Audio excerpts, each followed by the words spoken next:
तो आज मैं आपको कार्डियक एक्सिस के बारे में बताऊंगा कुछ। तो कार्डियक एक्सिस थोड़ा सा लोगों को डिफ़िकल्ट लगता है टॉपिक। तो कार्डियक एक्सिस के बारे में देखेंगे। तो सबसे पहले क्या होता है कि जैसे हमें पता है, यहाँ ये मैं एक ह्यूमन हार्ट बनाऊंगा। हम्म, तो ये ह्यूमन हार्ट का जो एक्सिस होता है, यानी कि जो इम्पल्सिस जो क्रिएट होते हैं, वो क्रिएट होते हैं ऐसे नोड से। यहाँ से एवी नोड पे जाते हैं, एवी नोड से बंडल ब्रांच और उसके बाद परकिंजिस फाइबर।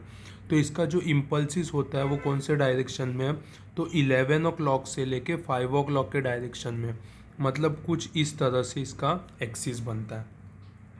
तो एक्सिस क्या होता है? तो एक्सिस ये पाथ होता है जहाँ पे कि इम्पल्सिस कंडक्शन जो होता है, उसका जो पाथ होता है उसको हम शॉर्ट में एक्सिस बोल सकते हैं।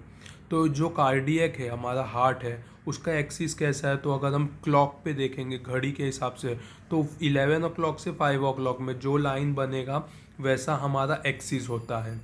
अभी ये एक्सिस चेंज हो सकता है क्या? हाँ, तो चेंज हो सकता है। तो चेंज कैसे होता है वो हमें समझेंगे थोड़ा सा। और उससे पहले हम देखेंगे कि लीड का प्लेसमेंट कैसे होता है। समझिए कि ये सेंटर है हार्ट का। तो सेंटर से ये साइड पे अगर हम लाइन खींचेंगे तो यहाँ पे होता है हमारा लीड 1। नीचे की तरफ जाता है AVF। कुछ इस साइड पे होता है 2। कुछ ये साइड पे होता है 3। और कुछ आपको इधर देखने को मिलेगा AVR। और कुछ इधर देखने को मिलेगा आपको AVF। ये होता है लीड्स। तो जैसे कि नॉर्मल हार्ट में कोई एक्सिस होता है, वो 11 o'clock से 5 o'clock पे होता है। तो इम्पल्सिस कैसे जाते हैं? तो इस तरीके से जाते हैं। तो इस तरीके से जाने की वजह से क्या होता है, जो QRS कॉम्प्लेक्स होता है वो AVR में हमेशा नेगेटिव होता है। कैसा होता है? AVR में हमेशा नेगेटिव होता है। और 2 में कैसा होता है? वो हमेशा पॉजिटिव होता है। क्यों? क्योंकि इम्पल्सिस उसके तरफ आ रही है। और AVR में नेगेटिव क्यों होता है? क्योंकि जो डीपोलराइजिंग वेव है वो लीड से दूर जा रहा है या ऑपोजिट डायरेक्शन में जा रहा है, तो वहाँ पे QRS कॉम्प्लेक्स नेगेटिव होता है। और लीड 2 में डीपोलराइजिंग वेव वो लीड के तरफ आता है, इसीलिए वहाँ पे QRS कॉम्प्लेक्स कैसा होता है? पॉजिटिव होता है। ये चीज़ हमें समझ गया। तो जो भी वेव जो लीड 1 में होता है, लीड 2 में होता है और लीड 3 में होता है, इनके तरफ वेव आता है तो यहाँ पे कैसा पॉजिटिव QRS कॉम्प्लेक्स देखने को मिलता है। उसमें भी स्पेसिफिकली लीड 2 पे अच्छे से आता है। इसके लिए लीड 2 में जो QRS कॉम्प्लेक्स होता है वो थोड़ा सा टॉल होता है, थोड़ा सा अच्छे से दिखाई देता है 1 और 3 के हिसाब से। अभी हम दूसरा एक कंडीशन देखेंगे। समझिए कि हार्ट में राइट एक्सिस का डेविएशन हुआ है, ऐसा हम ECG में बोलते हैं। तो राइट एक्सिस का डेविएशन मतलब क्या होता है? तो ये अगर हमारा हार्ट है तो इसमें ये साइड का जो पार्ट होता है ये हम राइट साइड कहते हैं, ये साइड को लेफ़्ट साइड कहते हैं, राइट और लेफ़्ट। तो राइट साइड पे लोड बढ़ने की वजह से क्या होता है? तो जो इम्पल्सिस है वो इस तरफ जाने लगता है, किधर? राइट साइड पे जाने को लगता है।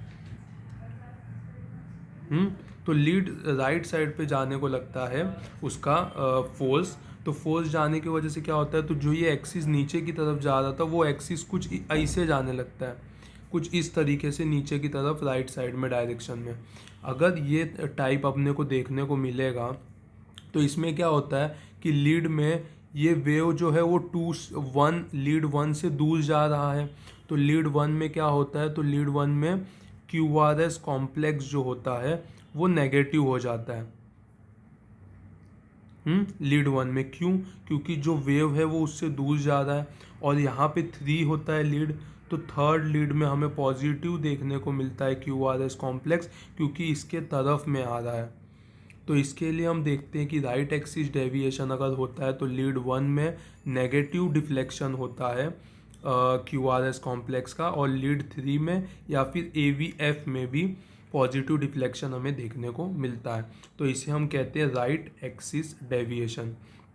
राइट एक्सिस डेविएशन हम लोगों को पल्मोनरी कुछ कॉज होगा तो ज़्यादा देखने को मिलता है। या फिर कोई क्रॉनिक डिजीज़ होगा हार्ट का तो उसमें देखने को मिलेगा। दूसरा चीज़ कि ये हमारा हार्ट है, अगर लेफ़्ट साइड पे लोड बढ़ जाता है तो लेफ़्ट साइड पे लोड बढ़ने की वजह से क्या होता है, तो एक्सिस जो है वो ये साइड में किधर चेंज हो जाता है। तो इस कंडीशन में क्या होता है कि लीड 3 में हमें negative Q R S complex देखने को मिलता है क्योंकि इम्पल्सिस इससे दूर जा रहा है, और लीड 1 में हमें positive Q R S complex देखने को मिलता है क्योंकि जो इम्पल्स है वो इसके तरफ जा रहा है। तो इसीलिए हम कहते हैं कि लेफ़्ट एक्सिस डेविएशन है उसमें क्या होता है, तो लीड 1 में positive Q R S complex होता है और लीड 3 में negative Q R S complex होता है। तो ये हो गया कार्डियक एक्सिस के बारे में। इसको ग्राफ पेपर पे अगर हम बनाएं तो हमें पता चलता है कि जो नॉर्मल कार्डियक एक्सिस है वो कितना होता है, तो -30 डिग्री से लेके +90 डिग्री तक होता है। कैसे होता है, क्या है इसमें, ये सब जानने की ज़रूरत नहीं है, सिर्फ हमें इतना जानना है एक्सिस के बारे में कि कार्डियक एक्सिस जो होता है वो 11 o'clock से 5 o'clock पे होता है, लेकिन राइट एक्सिस डेविएशन होता है वो ईसीजी से कैसे पता चलता है, तो लीड 1 और लीड 3 या फिर लीड 3 के बदले अगर हम एवीएफ भी देखेंगे तो भी चलेगा, कोई प्रॉब्लम नहीं है। तो अगर लीड 1 में नेगेटिव डिफ्लेक्शंस देखने मिलता है हमें और लीड 3 में पॉजिटिव डिफ्लेक्शन देखने को मिलता है तो हम कह सकते हैं कि ये राइट एक्सिस डेविएशन है। और उसका ही ऑपोजिट, अगर लीड 1 में हमें पॉजिटिव डिफ्लेक्शन देखने को मिलता है और लीड 3 में हमें नेगेटिव डिफ्लेक्शन देखने को मिलता है तो इसे हम कहते हैं लेफ्ट एक्सिस डेविएशन।